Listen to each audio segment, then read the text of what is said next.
Кинотеатр «Мир» в обновленном виде работает уже 4-й год. За это время сибайцы пересмотрели сотни премьер мирового уровня, и ни разу сбоев в показе картин горожане не замечали. Но в этом году для любителей прокатных новинок практически на месяц широкий экран потух.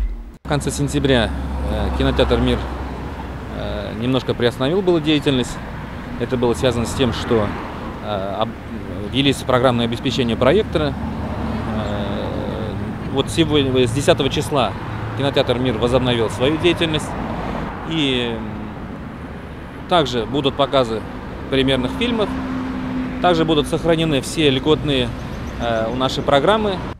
Кинотеатр «Мир» снова открыл свои двери фантастической премьерой «Марсианин». Так что городская киновидеосеть с более чем полувековой историей, пережившая гораздо более трудные времена, еще будет и дальше радовать любителей кино. В ближайшие дни киноманов ждут очередные премьеры. Елена Афанасьева, Радмир Сингулов, Гулькина Раскильдин, телекомпания СТВ.